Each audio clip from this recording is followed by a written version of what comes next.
Let's get it on.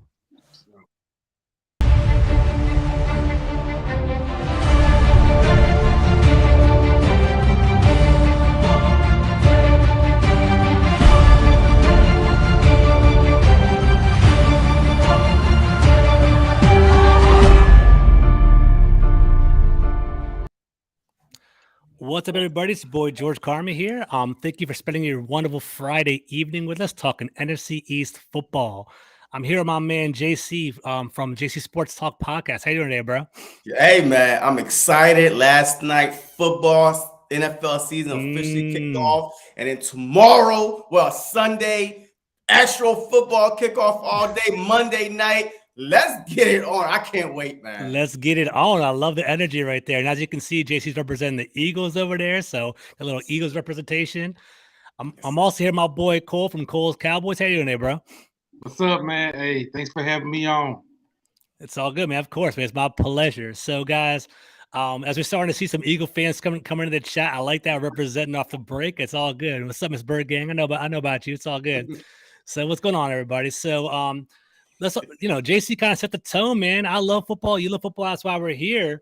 Yesterday was an epic game, or should have been an epic game between the Bills and the Rams. So let's talk about it, man. So JC, what was your takeaway, man, between the Bills and the Rams? Is that what you expected for the game, or how did it play out for you?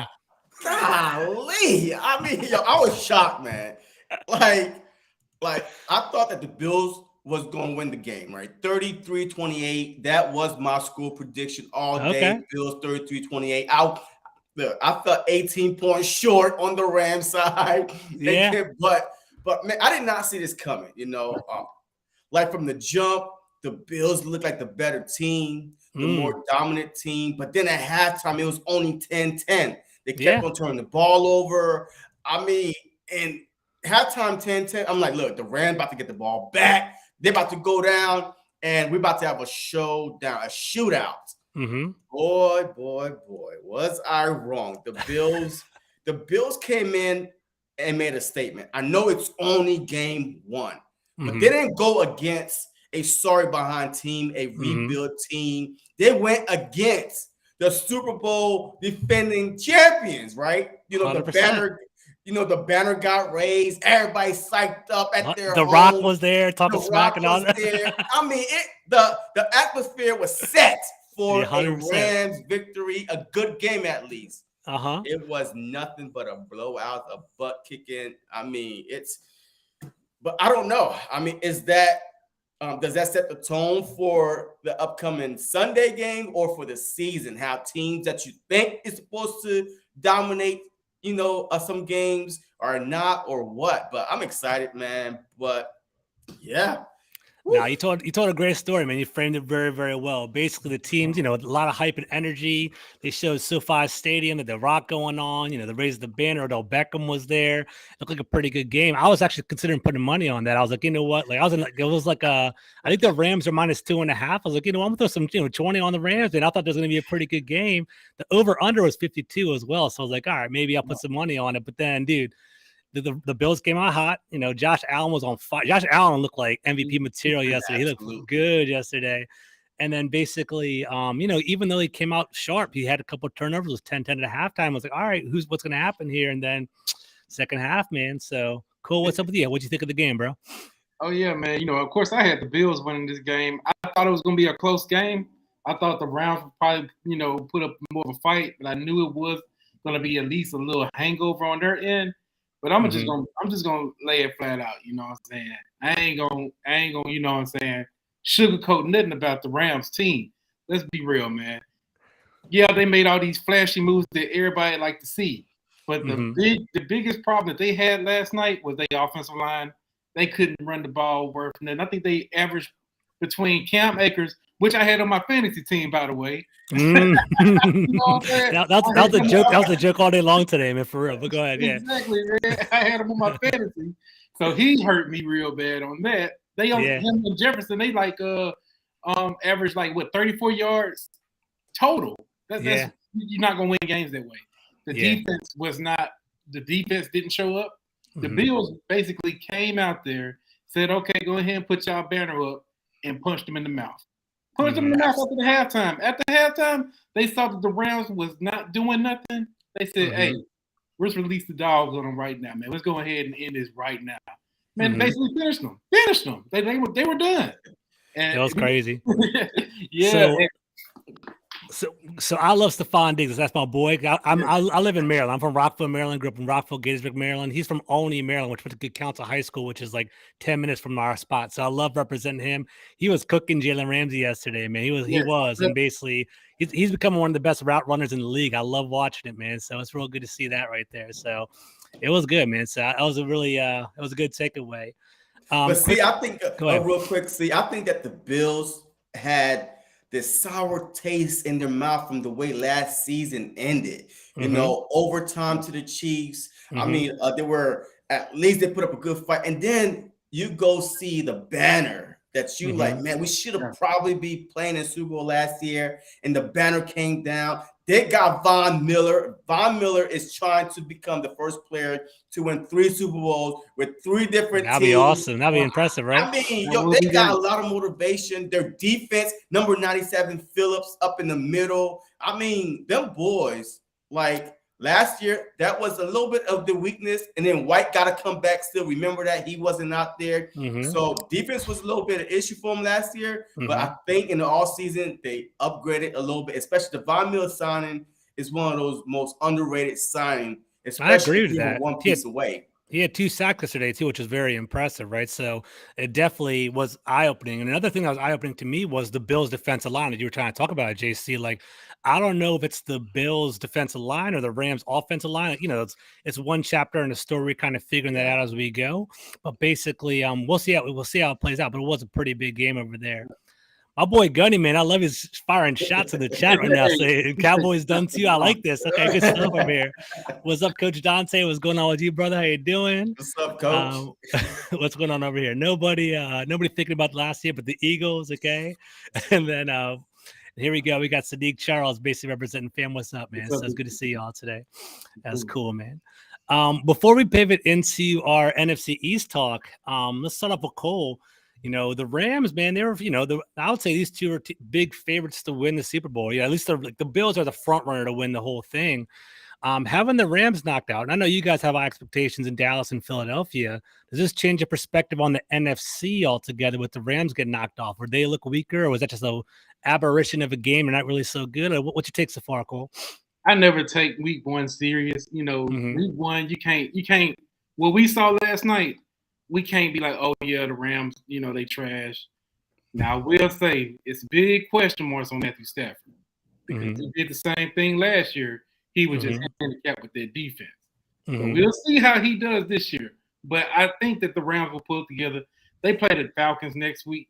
They'll get their, you know what I'm saying, get their flow back. You know, the That's Falcons true. do that. So they'll get their get-right game next week. But as far as the expectations, I ain't gonna lie. Last night when I saw how the defense was responding and their offensive line was, I was like, shoot, they might not be the big boys on campus on the NFC. You know what I'm saying? Other teams might step up.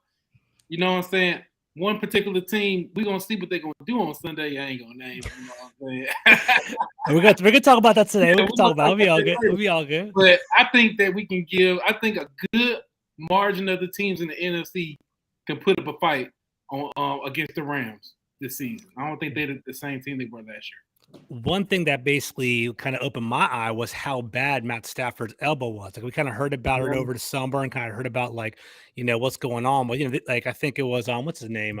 Whatever, the commentator, Mike Tirico, he was like, you know, he's doing some added like rehab and it looks like a baseball injury and something to be worried about. Like you never know, man. Like you never know what's going to happen. He might miss a couple games. So we'll see. And I'm actually really happy because in one league I have Kyler Murray and Matt Stafford on my fantasy team. And I was like, man, it's going to be a shootout. Maybe I'll put Matt Stafford in, but I'm very happy I left his ass on the bench because he wasn't looking too good. So it was all good over there. JC, how you feeling, man? Did that shake up the NFC for you? Just one game. How you feeling? Nah, it's only one game, man. Like, I mean, if I learn anything from last year, I don't care, Gunny, from last year, you can start off, you know, 2-4, 2-5, and still make a run at the end. It's all about who gets hot. But the first game of the season, emotional toll. I mean, everybody is like, the fans in the building. You've been having fun all day. You are expecting this big game at your house. Matthew Stafford, to me, yes, I think his elbow is hurting a little bit more than we anticipated. Mm-hmm. And with somebody, where is Allen Robinson? Where is that dude? I got a are funny. They missing Robert Woods that much? I got a funny tweet I'm going to show you. I'm going to tag y'all in it after the show. I don't know if y'all saw it on my feed, but it was hilarious. I'm going to tag y'all in it. Allen Robinson was gone and Cam Akers was gone. It was hilarious. So it's just like Matthew Stafford was going to Cooper Kupp over and over and over again. Mm-hmm. I mean, where was your big prize on offense that you called Allen Robinson when he was in deep talk with the Philadelphia Eagles, by the way? Mm-hmm. You know what I mean? Yeah, no, thank God. You know what, man? Somebody's an Eagles fan. I'm telling you right now, the man upstairs was looking out for the Philadelphia Eagles. The best thing that happened to the Philadelphia this offseason was not getting Allen Robinson. But still, A.J. Brown is way better than Allen Robinson. But, man, where was he last night? Was it game plan? Was it like it reminded me of OBJ when he first got to the Rams, where they couldn't really fit him in. Didn't even know how to use him yet. Later into the season. So maybe, but that was a big question mark. But the Rams was never good at running the ball, though. That's true. Last year, there wasn't really a dominant running team. They haven't been since Todd Gurley, on his shoes. So, they need to run the ball. The Rams are becoming like the Patriots a couple of years ago, where it doesn't even matter who their running back is. They're going to rotate it week to week. Like I have Darrell Henderson in two of my leagues.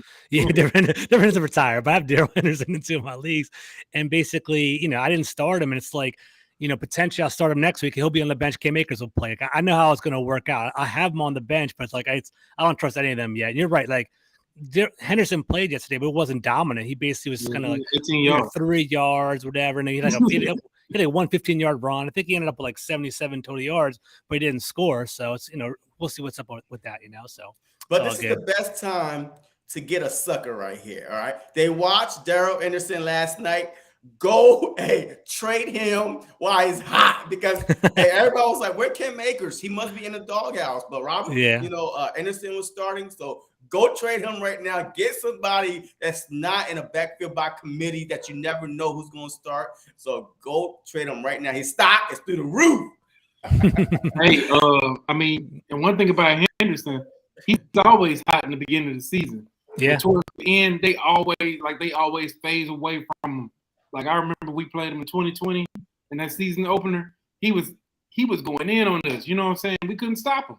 Then later on in the season, where he at? Cam Akers came out, and that's when he made his debut. So it's confusing how the Rams rotate their running backs. Ever since Todd Gurley, it just haven't been the same.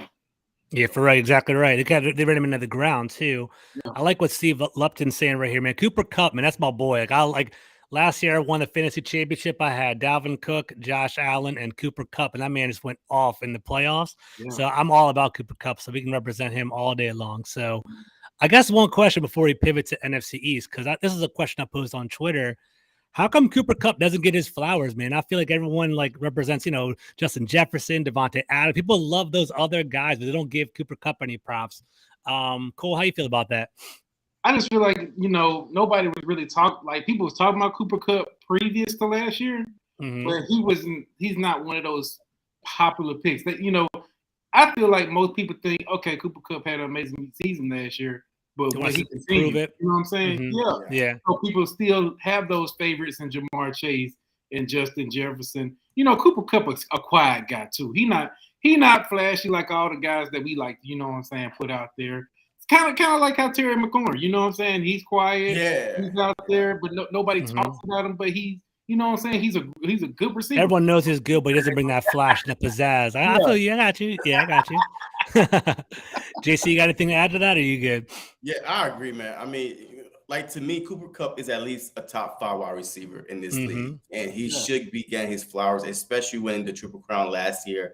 But he got showed again. Basically, if he goes out there and do the exact same thing, Even Justin Jefferson. I mean, he had back-to-back great years. Justin Jefferson was putting up numbers, man. So he's putting up some numbers. But Cooper Kupp, I always love him, but people think he's only a slot wide receiver, but he's more than that. You know what I mean? He could play all positions, but they use him so much in the slot a lot that a lot of people is like, they don't respect the slot wide receivers. But that's true. Slot wide receivers tend to get kind of shit on a little bit, right? They don't really get all. They don't get all their credit as like an outside boundary guy. I can feel on that. Yeah. That makes sense. Cool. Out of that game, out of that game, Cooper Kupp was the only one fighting. He was. He was the only one on the team fighting. We didn't hear about Aaron Donald.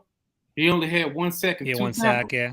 You know what I'm saying? So, hey, we need to go ahead and take some notes for week 5 on him because whatever the Bills did, we need to do exactly that. Man, y'all ain't doing that to the Rams. Y'all ain't doing that to the Rams. That's a great pivot. I love that right there, right? So basically, Steve Lupton basically dropped it in the chat, and that's what we're here for, man. The race for the NFC East begins this weekend. Looking forward to the chase. So it's funny. So I'm going to kind of throw some shade at the Giants. We're actively trying to find content creators that represent their teams, and we couldn't find a Giant representative. So I think that kind of shows you the state of their franchise this year. I mean, we'll see what happens, see how it all plays out. But let's be real now. So we'll start off with Cole because they had that big Sunday night football matchup, and every single year is a Dallas Cowboys year, right? So I'm just trying to catch the vibe right now. Yeah, them boys. How's the narrative over in Dallas? Are y'all feeling pretty confident? Like you guys playing let's start off with this. What's the narrative coming out before we even get to Tampa Bay? How are y'all feeling in Dallas? Like, how's the team looking without Amari Cooper? Like Dak Prescott looking all right? Break us down over there. Hey, for the first time, I can honestly say, well, I can't say that because last year, I'm having the same feeling that I had about last year around this time. So many unknowns. You know what I'm saying? Last year we was going through, is Dak Prescott, you know what I'm saying? Is the injury going to affect? Is our defense going to show out? Because our defense was horrible the previous year. Yeah. Same narrative. Nobody really kind of took the Cowboys serious. And then whenever we have that type of, stuff going on, boom, man, y'all had all those weapons. You know what I'm saying? Man, how would all those weapons y'all didn't make the Super Bowl? So I'm starting to see that something like that's going to happen again with the people. Because I got receipts, man. I got receipts about everybody saying we ain't got no weapons. That Prescott is going to struggle. I'm ready. Our offensive line is trash. So I'm I've been quiet. I've been, bad. And I said, okay, you got a point. You're right. We make no moves in the offseason. So when all of a sudden we move on forward, man, Jalen Tolbert, that dude a beast, man. Y'all got a weapon. I heard about Jalen Tolbert. Yeah, I saw him. Right now, he ain't looking too good right now. Oh, interesting. Okay, because I was about drafting him. He might not even dress out. Okay, that's how bad it is. But I'm just, long story short, I just need to see what the team going to do. I really don't, no, but I like it that way. You know what I'm saying? I like the fact that, okay, I want to see what y'all do. The expectations kind of low. The media trying to keep us up, but really everybody favoring, the Birds. So I like what we see. A measured approach for Dallas this year. Okay, it's pretty interesting. I like it. Okay. High expectations. All right. So on the flip side, okay, let's do this. We'll talk about the vibe before we get to the week one. All right. So the vibe in Dallas is kind of like, all right, wait and see.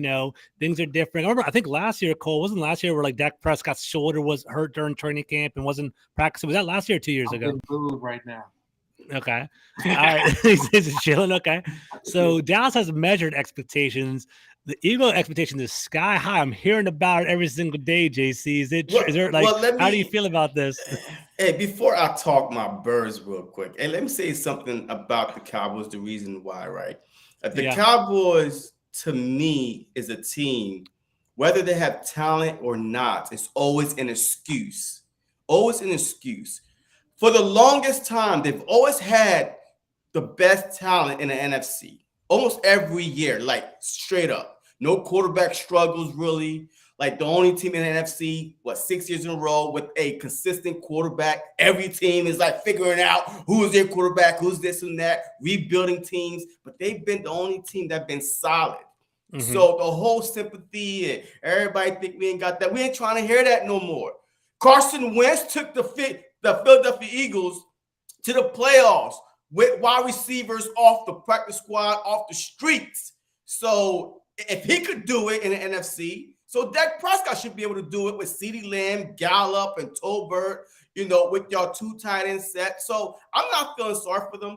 I'm telling you this right now. I've been trying to tell people, I'm like, look, Dallas Cowboys, they're the champ. All right. In order to be the champ, you got to beat the champ. They won the NFC East last year. I still think this is a 2-team race. No offense to any team, but the Commanders and the Cowboys, right? I mean, hey, I'm not going to say no names. I'm just messing around. But I still feel like that they have enough talent, enough veterans, enough coaching veterans to actually do something this year. So cut out the sympathy with all these Cowboy Cole, your expectation is low because everybody. No. Keep that same energy y'all always have every year. Y'all them boys. This is y'all year, and we'll see what happens. Go. That's fun. We'll see what's up. Season crying. I'm not saying our expectations are low. I said we have low expectations by everybody else. I got it's a funny narrative. I see where Cole's trying to work this, right? Basically, every year the Cowboys always getting a lot of hype. This year they're pulling the underdog card. We'll see what's up over there. We'll see how it goes. So I don't know. We'll see. All right. So you wear dog masks. Yeah, wear dog masks. We'll see. Underdogs, but won 5 Super Bowls, is the richest team in NFL history. Matter of fact, then y'all became the first $1 billion team? Franchise. Come on. Y'all would never be underdogs. I could have old people out there, grannies, grandpas. Y'all would still be the favorite. Truth be told, right? So I was at that Cowboys Washington game last year. Y'all looked like a menace, dude, especially Micah Parsons. And I was like, man, if they can make a run in the playoffs, and then by God's good gracious, y'all got knocked out in the first round. I'm like, all right, thank God, everyone's happy now around the leagues. But we'll see. I thought you guys had that window last year. I think it kind of closed a tiny bit, but we'll see if things change. But let's talk about this then, right? So week 1, playing against Mr. Tom Brady, Mr. 46-year-old man himself. How you feeling about the Buccaneers? Do you feel like you guys have a shot in week 1, or that's a pretty big game? Cool. I don't fear the Buccaneers. I don't fear Tom Brady. I believe we're gonna win. And let me tell you why. They got just as much problems we do. We all know that Godwin ain't 100%. Godwin ain't 100%. Julio Jones. The name sounds good. Yeah, Julio Jones has been washed for a couple of years now, honestly. For real. Yes. I love the guy. Let's be real. You know what I'm saying? The reason why I got so much hype about this week is our defense. I believe that our defense is good enough to go out there and give Tom Brady some problems, man. He already dealing with his midlife crisis with his wife. You know what I'm saying? He already getting plastic surgery. The dude, people be like, oh, don't sleep on Brady. Man, I'm tired of that, bro. Like my boy Michael Parsons said, it's time to get him out of here. It's time to get him out of here, man. And Michael Parsons is the key on that defense to get out there. We got all the pieces we need. They offensive line is weak. We need to come after Brady. We give Brady a hard time. We good. That's the way to beat them, for real, honestly. That's the way to beat the Buccaneers. You put pressure on Brady, and it's a good matchup for y'all. Basically, it's their offensive line's kind of weak. I think Ryan Jensen or whatever, their center basically is out for the year. I think they had another injury to Tristan Wirfs. I don't know if he's actually playing this week or not. So you guys you do have the ability to basically create some pressure. So we'll see. How's the offense looking, man? How's it going without Amari Cooper, and how's that looking right there? Well, without Amari Cooper, of course, that's going to be a hit, but that's the unknown part that I've been talking about. I know what my defense is going to bring. As far as my offense, what I expect them to do is a lot of 12 personnel. Of course, people. This is our lineup. We got CeeDee Lamb. We got Noah Brown. You know what I'm saying? I'm not saying who. I was messing with you. The dude that got 9 lives, I be wanting him to get cut every year, and he never does. You know what I'm saying? He's a blocking wide receiver. He's good for his. We don't need. We got. If a wide receiver is a good block, a wide receiver is not a good look. Right. That's what I'm saying. Brick hands. We had to rely on this dude at the Raiders game. Don't even get me started now. But but we got him. But the true number 2 wide receiver is Dalton Schultz, man. Dalton Schultz He's gonna be Franchise getting tag. touches, man. So if y'all got him in fantasy like I do, I'm starting him on that game. CeeDee Lamb, I mean, if we run like a lot of 12 personnel, stick to the running game, don't shy away from it like we did last year. We you know what I'm saying? We can go ahead and move the ball. Another thing too, special teams. As y'all know, we got Turpin up there. Turpin don't even have to take it to the house. What's up, boys? Just get us into their territory, and we'll work from there. So that's just how I feel about it. You know what I'm saying? If we manage, do good on special teams and at least run the ball, try to keep, keep the ball on our side of the field. I mean, on our side, on offense. Yeah, with your possession, I got you. Yeah, we gonna be good. What's up with Michael Gallup? He's not gonna play this week, right? But he's potentially could play week 2 or 3. Or what's going on with that? Yeah, he's ruled out. I mean, he's been a part of individual drills. He's been practicing, but I don't think they want to rush him out too much. I expect two to at least 4. Week 2 to 4. We'll see. You know what I'm saying? I wouldn't want to rush him out there. But if our medical staff say he good, he good. So we'll see. I haven't heard that from them. So if they say he's good to go, I believe it. Gotcha. JC, how you feel at the hard, the number 2 overall pick, a very difficult matchup week 1 against the Detroit Lions. I feel like the league's kind of hooking you up a little bit. How you feeling over there? You feeling pretty confident going to week 1? Nah, it's a trap game. Oh, okay. It's a trap game. You know what I mean? Like, it's a trap game. The league screwed us. You know what I mean? Yo, they gave us America's new Cinderella, right? You know what I mean? Hard knocks. People crying. Coaches is making emotional speeches and stuff. You got players breaking the huddle, tears flowing down, talking about, we don't Look, man, they are the new America's team, right? It's a sold-out game, too. You peep that? It was a sold-out game. It's a sold-out game, but I think it's mainly the Eagles, though. Because the Philadelphia Eagles, they travel very well. You should know, your own stadium be bleeding green when we played the Commanders. In Dallas, right? No. In FedEx, okay, just clarify real quick. It's all good. Go ahead. I live about 30 minutes away from y'all stadium. I'll see you week 3. I'll be there, man. Yep, That'd be awesome. That'd be cool. That'd be awesome. But Eagles, man, look, the schedule favored them to start off hot. You know what I mean? They do have the Vikings, which ain't gonna be no joke, home opener. But against the Lions, you can't look past the Lions to worry about the home opener on a Monday night. So the Lions are not a team to be slept on. Last year, they lost a lot of close games, and they beat some good teams last year to finish off their season. And they upgraded this offseason. Jameson Williams, yes, he won't be playing, but they did go out and get a Josh Reynolds. He's still over there. DJ Chalk, he's over there now. I mean, the Lions are a DeAndre Swift. He's a versatile running back. I mean, they have talent. All right, they have talent. If you change that name from Detroit Lions and put another name on there, people will be more intriguing for sure. Their name precedes them. I agree with you there. I agree with that. Absolutely. So I'm not sleeping on the Lions at all, especially with Aiden Hutchinson. He's going to be a tough matchup for Mariota because of his quickness. But I think that Mariota has been in the league a few more years, that he knows how to handle, that type of guy. And guess what? We have a mobile quarterback. So let this happen. Hey, he kind of beat Mariota. Hey, Jalen Hurts is going to run. So he's not going. Hey, you saw it last night watching Josh Allen, right? Like, you want your guy to use his full potential and not try to be something he's not. All right. So I feel confident going into that game, but at the same time, I'm not sleeping on him like a lot of Eagle fans are. This ain't no cakewalk. You have to play the game. All right. The game is not played on paper, it's played on the field. And you got to treat, Jason Kelsey said it best, we haven't won shit yet. There's a lot of rumors out there, and trophies are coming down, and Super Bowl parades. We haven't done anything because we got some good off-season acquisition, and the draft went well. But that doesn't mean anything. So we'll see on Sunday. But I'm ready for the game for sure. And it's going to be on Jonathan Gannon. Like, we don't know what he's capable of doing yet. Last year, he cried about his defensive personnel. He didn't have them. Now you got Hassan Reddick, Kaiser White, Jordan Davis, James Bradbury, C.D. Deuce from the Saints, a couple weeks ago. Now you got to. That was a good pickup. Exactly. What are you going to do with it though? Like you can have all these toys, but are you going?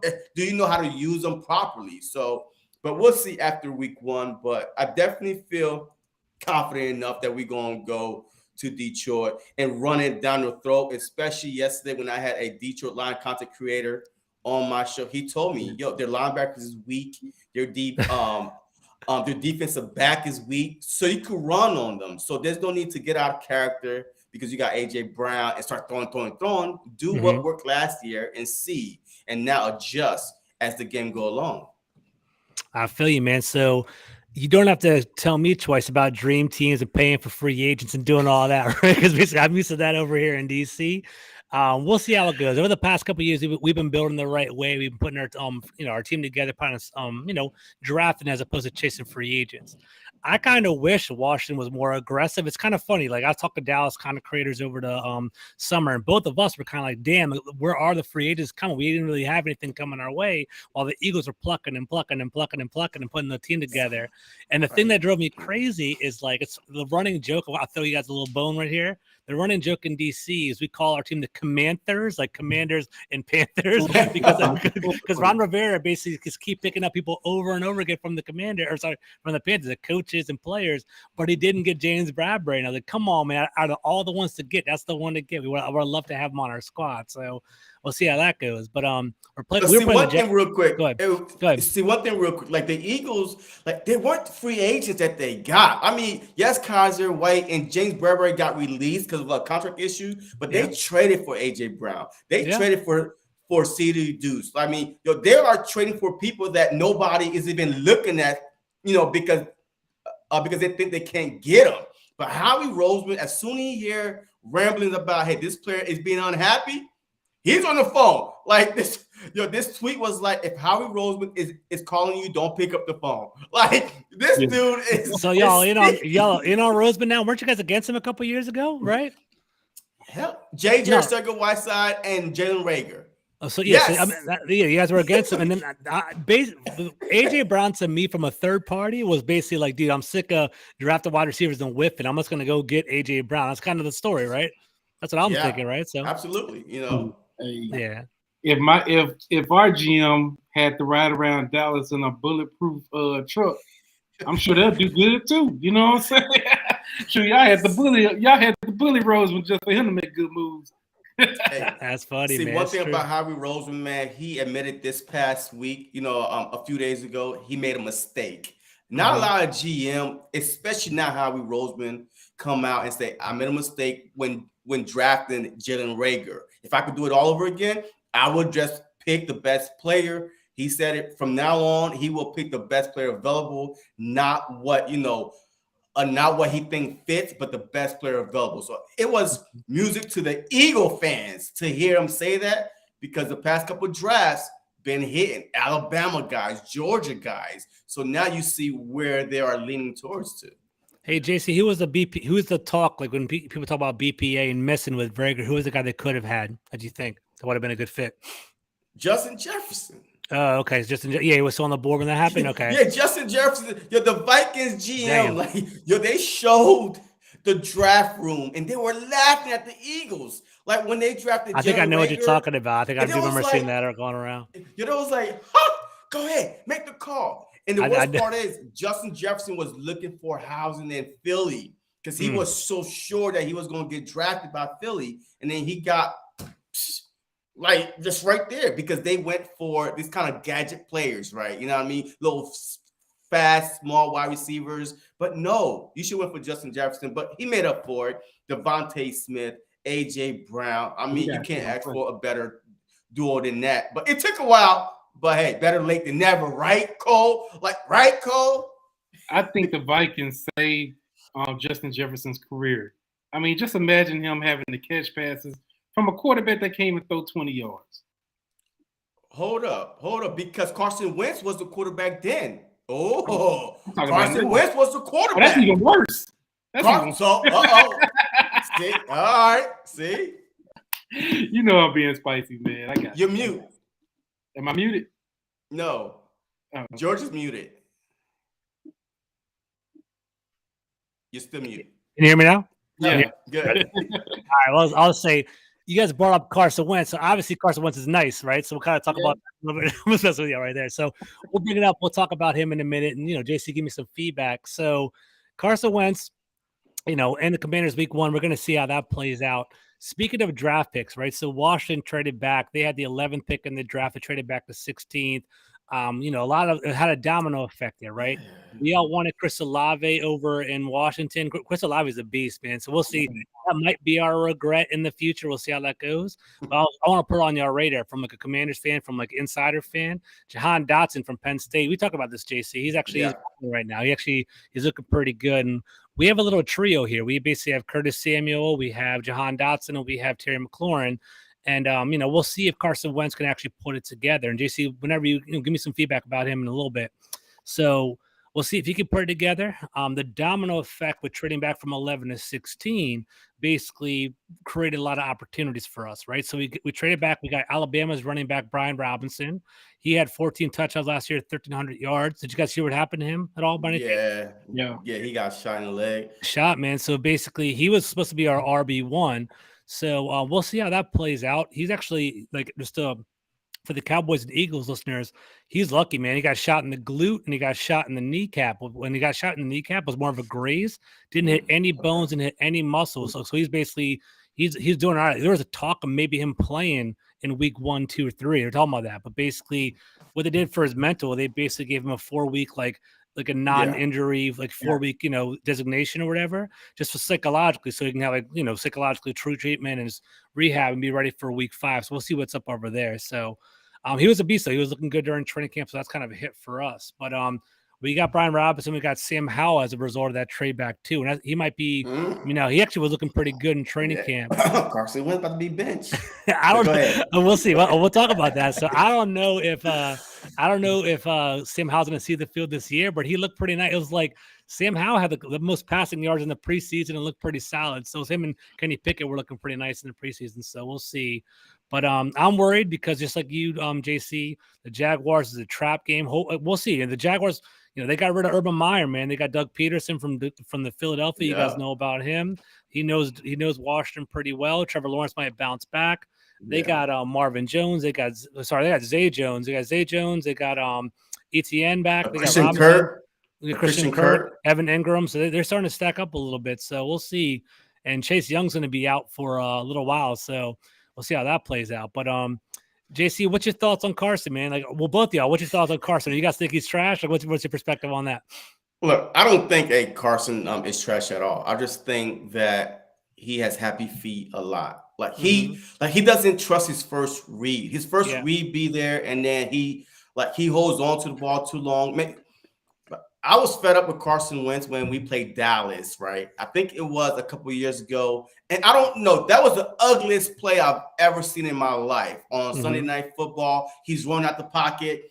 There's nobody there to throw, and he just holding it, and got sacked by a Brown, I think, and fumbled the ball. I'm like, what are you doing? It's plays like that I can't stand. But every once in a while, he'll give you, and Odini escape the pocket, throw on the run. He got a nice big arm, so because I think that he trusts his arm too much that he think he can make every single throw. That's the rumor. Yeah, and he can't. So because he doesn't trust his reads. That's why we won the Super Bowl with Nick Foles, because Nick Foles, when you lack talent, you're more rhythm. Exactly right. You're more coachable. But Carson Wentz. But hopefully, though, see, this is one thing I have to say about Carson Wentz. Maybe being let go by Philly, what traded from Philly, traded from the Colts, and going to y'all might have humbled him a little bit. And now he's more coachable, and now he could listen and actually take some good coaching. But I think that Carson Wentz, to me, is this might be his last chance as a starting quarterback. If he can't make it with y'all, 3 teams, 3 different years, he might be a career backup or something. But once again, his ego may not allow him to be a career backup. I'm with you 100%. Like, I think with Carson, he has been humbled. I think he does know this is his last hurrah. Because if he washes out here as a bad year, is proven to be basically another like malcontent in the locker or something like that, no one's going to want him. He's that talented guy that couldn't start and take over a team. Right? I think that's going to be his narrative. However, the narrative coming out of DC right now is that he's looking pretty good. Basically, he's one of the oldest people on our team, believe it or not. Like Ron Rivera did a good job of kind of cleaning out the trash, and we have like a whole bunch of younger players. I think Carson Wentz at age 29 is like one of our oldest players on our team, believe it or not. It's like him and like a couple offensive linemen are like in their 30s, and like he says it all the time. He's like he'll be like at the podium and be like, "It's awkward for me," like and he kind of jokes, "It's awkward for me to basically be in this locker room because I'm the one with kids running around. Everyone else is trying to go to the club and stuff like that." So he's and whatever. And I think he likes that because for the first time, people look up to him. And, maybe he does have the air of like, type A personality where I'm a big shot or whatever. Maybe that kind of lends itself to I'm the eldest statements in the room. I'm the oldest person in the room. And people kind of like that. But physically, I think he's the most talented quarterback we've had since, Kirk Cousins, RG3. It's been a while since we've had a real Case Keenum and a bunch of other stuff going on. So we're kind of excited to have someone with an arm. So we'll see how that goes. Cole, what's your perspective over in what's Dallas looking like when Dallas looks at Washington? What are they thinking right now? And keep it real. Do what you gotta do. Yeah. I mean, to be honest, no, not in my eyes, man. I believe that y'all like with getting Carson Wentz. I believe y'all can compete. You know what I'm saying? I got to see what your defense is gonna do. But offensively, I feel like y'all raised the bar a little bit higher. It just depends on how it'll be executed. You know what I mean? I want to see how y'all running game gonna be because y'all don't trust your running backs. You know what I'm saying? But as far as the wide receiving core goes, I have to admit that hey, I might have to look at Terry McLaurin a little bit because he actually has a quarterback that can throw the ball. You know what I'm saying? Carson Wentz. The only thing I can say about Carson Wentz though is he likes to play hero ball. You know what I'm saying? He can be going through a good stride. And then if the defense come up and it'd be like third, come up a little bit and they like third down and like say for instance 7 or something. He got to get the first down. And they coming for him. Instead of just, taking, flats, hitting, just try to, hit your cover guy. You want to go way downfield, you know what I'm saying? And throw a pick. You know what I'm saying? This stuff this happened when they played when they played. They played Kansas. Was it Kansas City, right? So you're talking about the preseason, or what are you talking about? I'm talking about when he was with the Colts and he was. Played the Jaguars. How they lost. Yeah, that's a win. I don't think it's the Jaguar game. We'll win them games. I think it was against the Titans or something. But he had threw that pick. They was in the game. They was in the game. He threw that pick 6 and it was over. Trying to play hero ball. He threw a left-handed football or something like that. Threw it. Yeah, that's crazy. He was about to get sacked, and then he just threw it like, where was that? I think to the Titans, I think he threw it. Yeah, they might have been Titans too, something like that. Just, at that point, take the sack. You know what I'm saying? Try to run up a little bit, but, he just like to play hero ball somewhere. So, I mean, it helped him a lot because in 2019, he played a lot of hero ball. And, you know what I'm saying? It worked well with him. Now, he thinks, okay, I got to play hero ball a lot. And it ended up biting him in the butt. So he just needs to take some time. I believe he'll be good in Washington because there's not a lot of heat on him. I agree. It's heat on him for like, I need to go ahead and be more of a leader. I need to, step up, win some games for Washington. But like the Heat in Philly ain't gonna have that with him, man. No, they was over him after the Super Bowl. Really, they was like, hey, after 2018, all right, man, maybe we need to get forward. 2019, and then you know what I'm saying?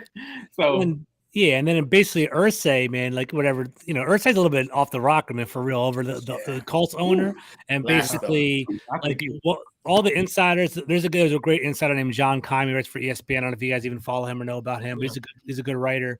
But he basically was like, there was so much hate at Carson Wentz in Indianapolis because he followed Andrew. It was like Peyton Manning, Andrew Luck, Phillip Rivers. It was like, these are great quarterbacks, Hall of Fame quarterbacks. And he had Carson Wentz, and he kind of like doesn't want to get the COVID shot and get sick and all that kind of stuff. And that kind of cost him a game. And Irsay, he's drinking some juice, man. He's feeling pretty nice. He wasn't giving rid of the players. He wasn't giving them over there. So it's good. It's funny. That What's dude up, is Kyle? cool, man. But see, look at this. See, the only thing I think is going to happen is when Carson Wentz have confidence, man, it's through the roof. But once you start losing that confidence, and now y'all backups, man, I'm telling you, I watched Sam Howell.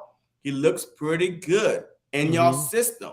He looked like a faster Carson Wentz to me, because right now Carson Wentz, with the multiple injuries and stuff, but Sam Howell seemed like he's not worrying about losing his job, maybe because he's the backup. So you just go in there and just play free. But Carson Wentz is playing a little tight, I'm not putting too much stock in the preseason, but he kept on this little tap instead of just letting it go when your read is open. Anticipate, your guys is going to be there. You do have talent.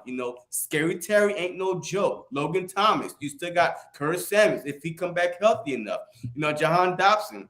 So y'all got some talent on offense. Like y'all can compete with anybody on the offensive side now. Just like Cole said, maybe defense. We don't know with the whole Chase Young not being there. But, I mean, that's only one guy. But the defensive line, y'all always had depth in your defensive line, though. Yeah, no, I feel you on that. I'm with you. It's kind of funny. Like, if you talk to national guys, they're always like, "Oh man, the Washington defense is legit, and watch out for their defensive line, whatever." But if you talk to people that actually know what they're talking about, like the local guys that are keeping up with the team, I'm worried about the defense. I think the offense is going to be better than the defense, to be honest with you. I think our offense is going to be. Yeah. I think Carson Wentz is going to be. I think Carson Wentz is going to be solid. I think he's going to have some stupid games, some games where he blows up. I think our offense is going to be all right. We just got to stay afloat till Brian Robinson gets back. But like our defense, man, like one stat that kind of kills me is, and people. It's funny. I'll ask you guys how you feel about it, but like people say the preseason doesn't matter. I don't know if you guys care about that at all, right? They say preseason doesn't matter. Last year, Washington had like the 30th ranked third down defense in the entire league, 30th, right? 3-0. The first two games, we actually play your starters. The opposing team their starters didn't punt the ball because they kept on converting over and over again. They either had a field goal or a touchdown because you couldn't stop them. And I wasn't feeling that. And like I was like, dude, we're still problems from last year. And everyone's like, oh, preseason doesn't matter. It's vanilla and all that. So it's all good, man. Look at the Detroit Lions and the Browns. I mean, in preseason they both went 4-0 and then 0-16. So I mean, it depends. Like if you're a young team or a veteran team, like a veteran team don't even play their starters at all. You know what I mean? Yeah. So they don't need that chemistry. But I won't put too much stock into preseason also. I mean, it is what it is. Gotcha. How you guys feel about teams playing their starters in the preseason game? I like it. I mean, I want them to play, but maybe like because there's only 3 games left, right? There's only 3 games now. It's even harder to actually get the practice. Like, you know what I really like? I don't care about the preseason so much, but I'm all about the joint practices. You know what I'm talking about? Yeah. We didn't do that this year. Like we were supposed to do it. We were supposed to do it with Buffalo this year. I don't know if you guys know this whole story. We were supposed to do it with Buffalo this year, but then J.D. McKissick became a free agent. He kind of like went to Buffalo for a couple hours and then like came back to us. That kind of like broke the relationship, and basically we're not cool with Buffalo anymore. So that's why we lost that whole dynamic. But like I think Cole, y'all played the Rams, right? In the practices. We did the Broncos and the Chargers. Hey, we did it with the Broncos, and Randy Gregory did us like that. There you go. So it was breaking out over there, though. For sure. Exactly. So you got some joint practices. The Eagles have joint practices too, or no? Yeah, we had the Dolphins and I think the Dolphins and the Browns. Did y'all do one with the Browns? Yeah, the Browns. Yeah, the Dolphins and the Browns. So we had and that concerns me because y'all been having some like actual competition in camp. Well, we haven't. So that's going to be interesting to kind of people. Yeah, 2 different teams. We haven't had any teams. So that's why I'm not really feeling that. Yeah. All right, let's bring it back to the NFC East. So I have a couple more questions. We can start wrapping it up soon. So real quick, let's go back to JC. The big narrative in Philadelphia, it's all going to rest on the shoulders of Jalen Hurts, man. How's he looking? Is he doing all right? Jalen Hurts, is he the QB of the future? Go ahead. If he goes out, look, I'm telling you this right now. If he goes out and take us into the playoffs and win one playoff game, absolutely, he will be there. Because just like Tua, there's no excuses this year, right? Last year, the brand new coach, brand new defense, like the teams is just, not a cohesive team. But this year, you got him weapons, A.J. Brown, Devontae Smith, his second year in, Dallas Goedert. So, and throughout the offseason, he's working with Tom Brady. You know what I mean? You can't take that, like you can't just say, oh man, that's just Tom Brady. He's the GOAT. Like, you know what I mean? This dude is going into his 20-something year in the league, 40 years in the league. So I mean, him working out with Tom Brady. He got a new quarterback coach that he's working out with. So he came into this preseason like this whole year with a different mindset. His body looked different, his leadership style looked different. Also last year, like they didn't want to name a starter, right? The Eagles, like they didn't know who was going to be the starter. Like we had another quarterback on the freaking, on the team, Yeah. Look, I think he's looking good, and he'll be fine. His accuracy is improving. I was at the open practice. He's anticipating wide receivers routes better than last year. I'm telling you right now, he's going to take a big step forward this year. I believe he's going to be. This is a hot take for me. I've been saying it, an MVP candidate this season. Okay.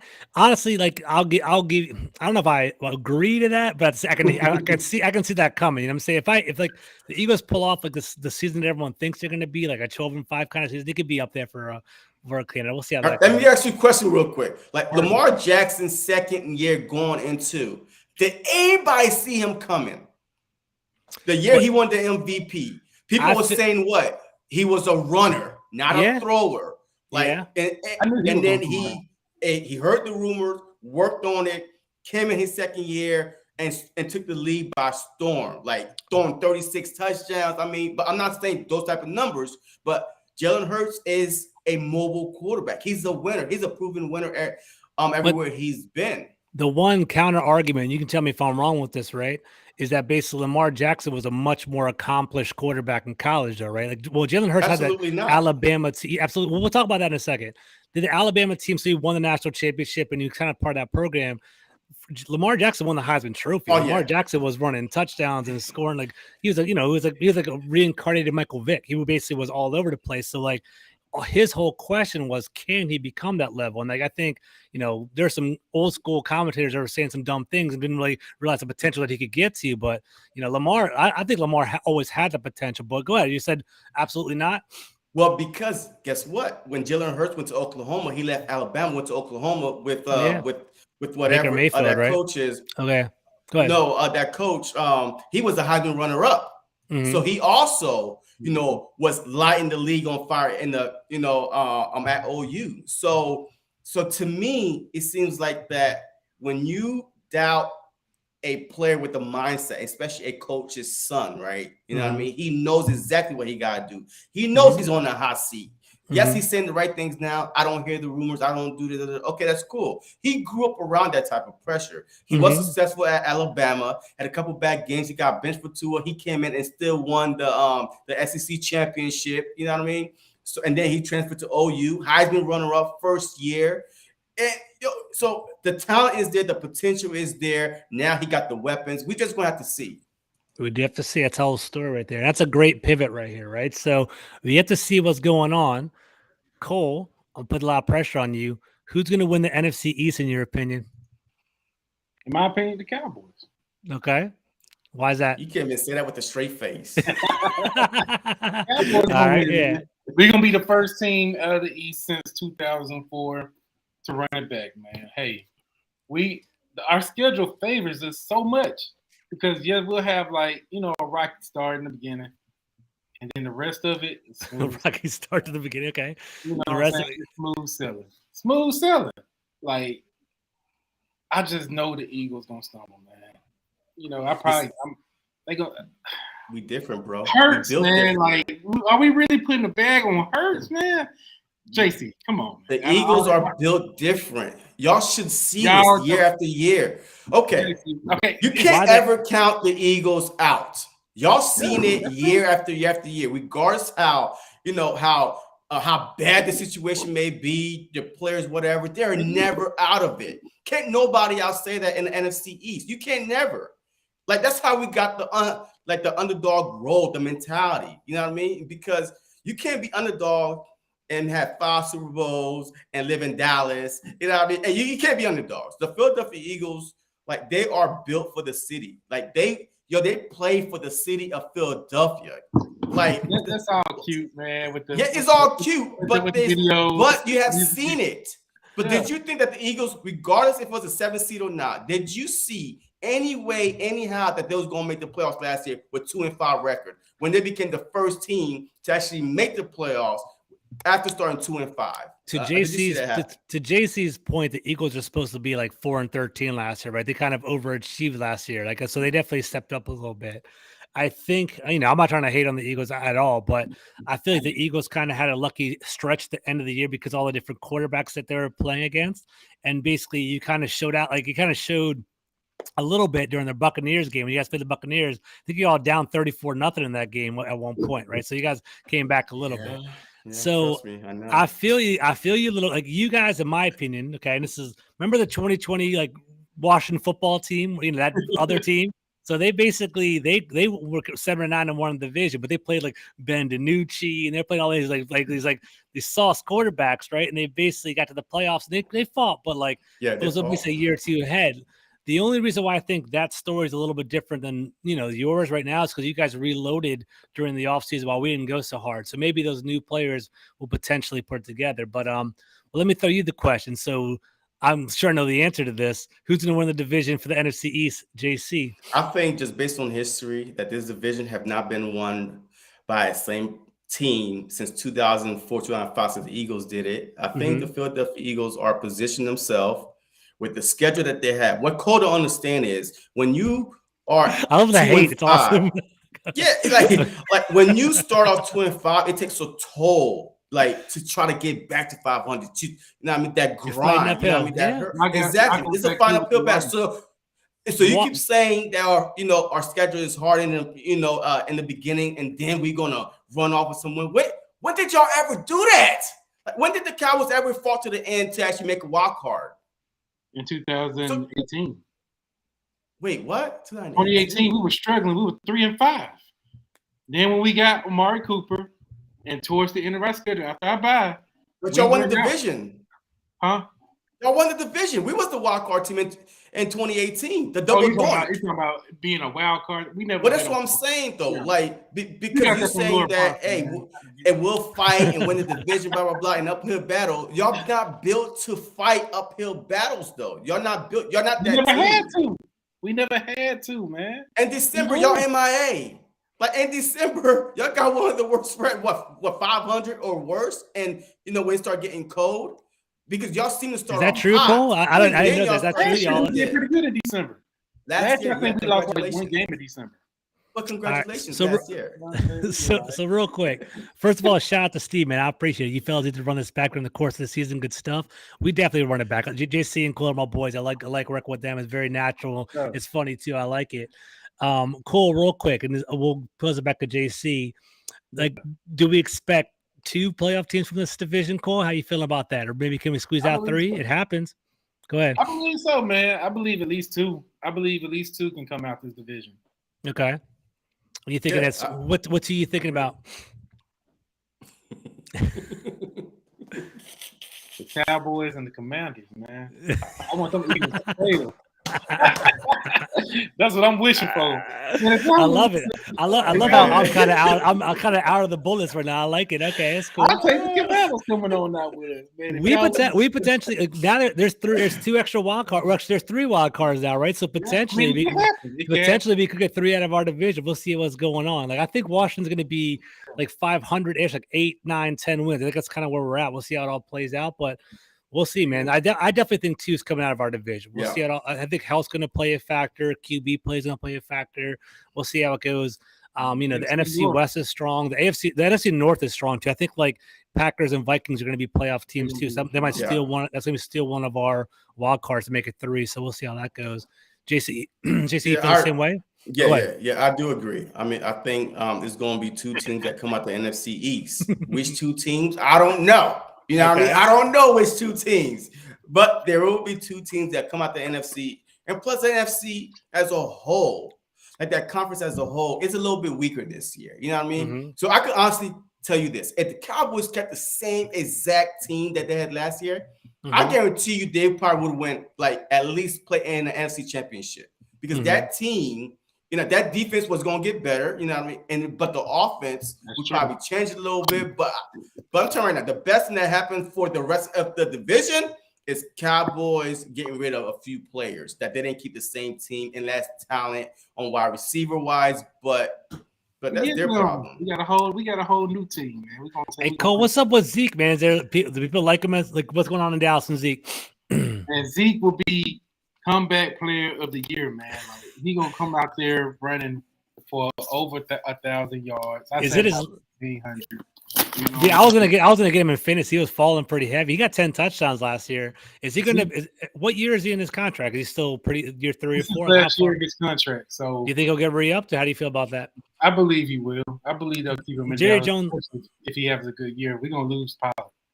Oh, that'd be crazy. Jerry Jones falls in love with Jerry Jones falls in love with players, right? So he might re-up Zeke because he wants him to market him and do all that. But that's what I hate. Goes. You know what I'm saying? If Zeke play, but hey, I like Zeke, man. Zeke, people be hard on him, man. His only bad season that he really had was 2020 when he was fumbling the ball and he was overweight and all that stuff. But he really he came back to got in shape, lost a lot of weight. He had a good season. He had a torn PCL and still ran. He made up them yards on the last game. When we started out, played the Philadelphia third string. He still played, man. But I believe hopefully Kellen Moore runs the ball with him more and utilize him the right way. Because I hate to say it, Zeke had his best years when he was under Jason Garrett. Okay. Ever since and Scott Linehan. Ever since Kellen Moore took over, Kellen Moore like to throw the ball. How's Mike McCarthy? Is he safe over there and as a coach, or are they potentially hot seat Sean Payton and all that? Man, the media making that story. They're making that story, and Jerry Jones ain't saying nothing about it because he likes the highlights and the storylines to circulate. He's not going to stop that. He's not going to stop it. That's true. He wants to bring the attention of the team. That's how he is. That's how he is. It makes a lot of sense. It makes me mad. So they're going to be talking about that all season.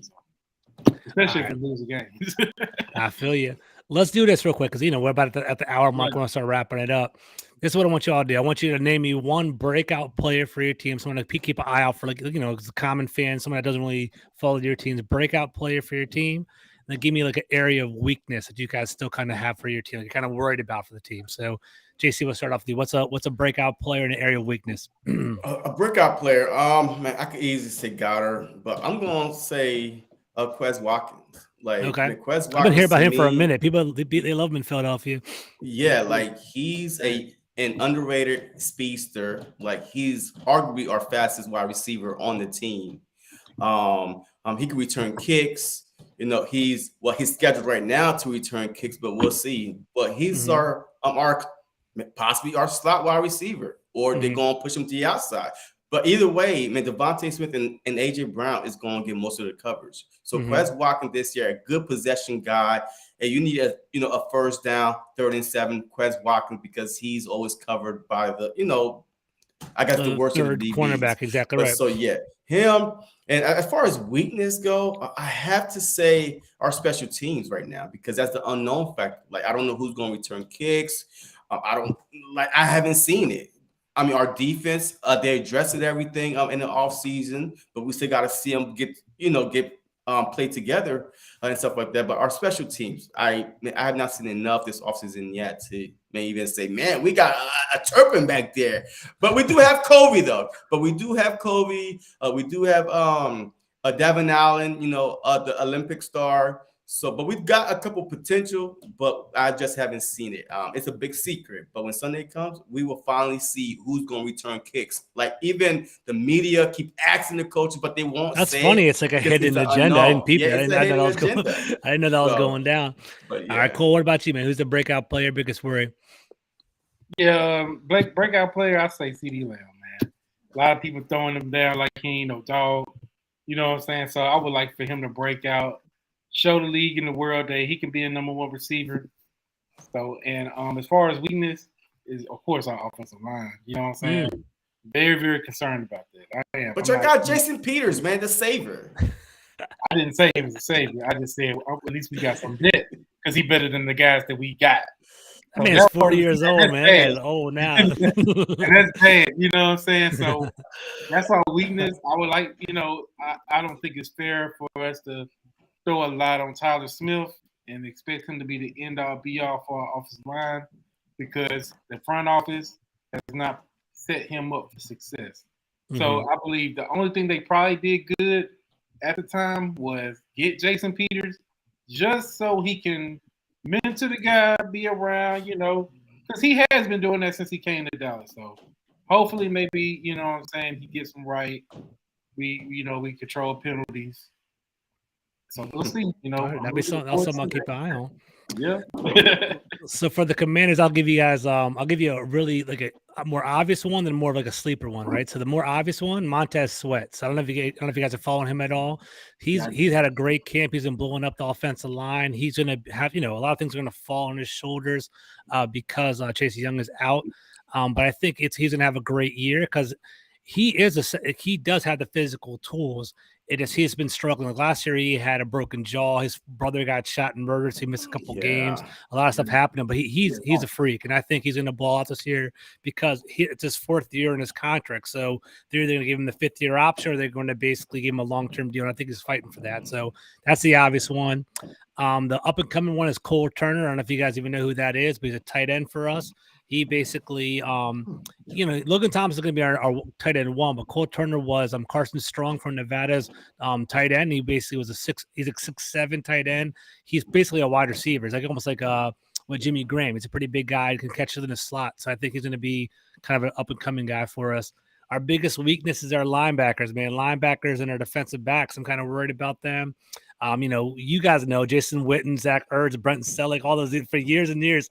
Our linebackers can't cover the tight ends, and it's been frustrating, and we still can't fix it. So that's kind of where we're at right now. So I am worried about that, but we'll see how the season goes. All right. Anyways, fellas, I know you guys have other things to do. You guys have other shows to go to. JC, we'll start off with you, man. Drop your credentials. Where can they find you on socials, and what projects you're working on? Yeah, look, right after this, I do have a live with another Detroit content creator, the final live for the week. But you could find me at JC Sports Talk on YouTube and JC Sports Talk 20 on Twitter and Facebook. I'm active on all platforms.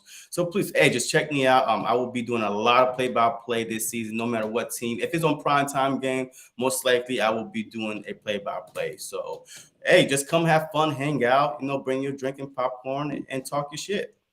There you go, man. I love it. So basically, I've been talking to JC for a couple of years now. He's right about that. He isn't primarily an Eagles guy, but he's a football guy. So definitely follow him in regard to that. All right, Cole, man. Where can they find you? What's going on with that? Yeah, y'all can find me on Cole's Cowboys at YouTube and Twitter. Also, you can also find me on other networks, Hardcore Sports Network and BGN Network, Bird Games Network. Y'all can find me on there. I actually got a live stream tomorrow, 6 p.m. Eastern time. I'm chopping it up with Real Bucks Talk and Buck What You Heard. You know what I'm saying? We're gonna collaborate, talk about stuff. Yeah. We're gonna go ahead and chop it up tomorrow. I'm gonna have all of them on my channel.